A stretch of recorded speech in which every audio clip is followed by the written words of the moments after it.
بلم بن بورا ایسا اللہ کا ولی جسے قرآن نے کتا کہا۔ بلم بن بورا اپنے دور کا بہت بڑا عالم تھا، اس کو اسم اعظم کا بھی علم تھا۔ یہ اپنی جگہ بیٹھا بیٹھا روحانیت سے عرش عظیم کو دیکھ لیا کرتا تھا۔ اس کی دعائیں بہت جلد قبول ہوا کرتی تھیں۔ اس کے شاگردوں کی تعداد 12,000 کے قریب تھی۔ روایات میں آتا ہے کہ جب حضرت موسیٰ علیہ السلام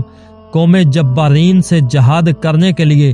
بنی اسرائیل کے لشکر کو لے کر روانہ ہوئے تو بلم بن بورا کی قوم اس کے پاس گھبرائی ہوئی آئی اور کہا کہ حضرت موسیٰ علیہ السلام بہت بڑا اور نہایت طاقتور لشکر لے کر حملہ آور ہونے والے ہیں، اس لیے آپ حضرت موسیٰ علیہ السلام کے لیے ایسی بد دعا کر دیجئے کہ وہ شکست کھا کر واپس چلے جائیں، کیونکہ آپ کی دعا ضرور قبول ہو جائے گی۔ یہ سن کر بلم بن بورا اٹھا اور کہنے لگا، خدا کی عزت کی قسم، حضرت موسیٰ علیہ السلام اللہ کے پاک رسول ہیں، ان کے لشکر میں مومنین اور فرشتوں کی جماعت ہے، ان پر بھلا میں کیسے اور کس طرح بد دعا کر سکتا ہوں؟ لیکن اس کی قوم نے گڑ گڑا کر اس طرح اصرار کیا کہ اس نے یہ کہا کہ میں استخارہ کر لیتا ہوں، اگر مجھے اجازت مل گئی تو بد دعا کر دوں گا۔ مگر استخارے کے بعد جب اسے بد دعا کی اجازت نہ ملی تو اس نے صاف صاف جواب دیا،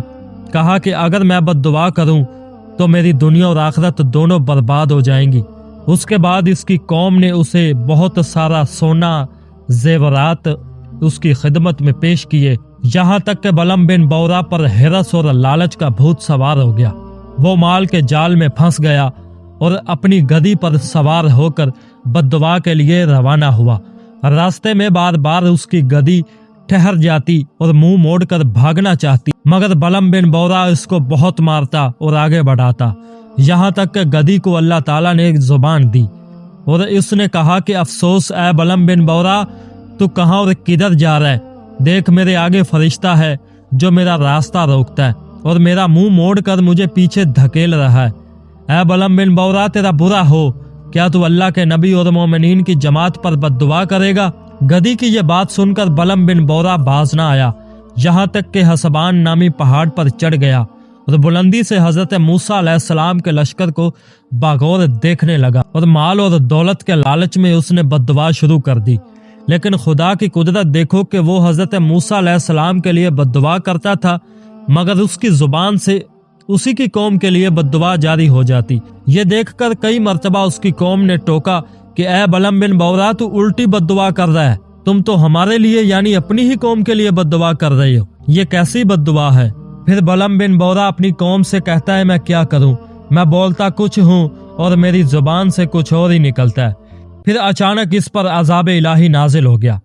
اس کی زبان لٹک کر اس کے سینے پر آ گئی۔ اس وقت بلم بن بورا نے اپنی قوم سے روتے ہوئے کہا کہ افسوس، میری دنیا اور آخرت دونوں برباد ہو گئی، میرا ایمان جاتا رہا، اب میری کوئی دعا قبول نہیں ہو سکتی، مگر میں تم لوگوں کو مکر کی ایک چال بتا سکتا ہوں۔ تم لوگ ایسا کرو کہ شاید حضرت موسیٰ علیہ السلام کے لشکر کو شکست ہو جائے۔ تم لوگ ہزاروں خوبصورت لڑکیوں کو بہترین پوشاک اور زیورات پہنا کر بنی اسرائیل کے لشکروں میں بھیج دو، اگر ان کا ایک آدمی بھی زنا کرے گا تو پورے لشکر کو شکست ہو جائے گی۔ پھر بلم بن بورا کی قوم نے اس کے بتائے ہوئے مکر کا جال بچھایا اور بہت سی خوبصورت لڑکیوں کو بنا سوار کر بنی اسرائیل کے لشکر میں بھیج دیا، یہاں تک کہ بنی اسرائیل کا ایک رئیس زادہ نوجوان لڑکی کے حسن اور جمال پر فریقہ ہو گیا اور اس کو اپنی گود میں اٹھا کر حضرت موسیٰ علیہ السلام کے سامنے گیا اور فتویٰ پوچھا کہ اے اللہ کے نبی، یہ عورت میرے لیے حلال ہے یا حرام؟ آپ نے فرمایا، خبردار،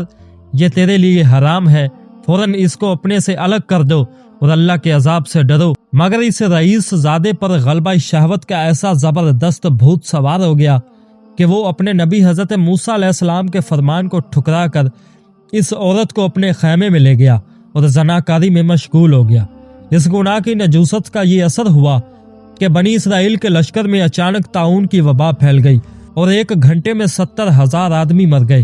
اور سارا لشکر تتر بتر ہو کر ناکام ہو گیا، جس کا حضرت موسیٰ علیہ السلام پر بہت گہرا صدمہ ہوا۔ بلم بن بورا پہاڑ سے اتر کر مردود ہو گیا، آخری دم تک اس کی زبان اس کے سینے تک لٹکتی رہی اور وہ بے ایمان ہو کر مرا۔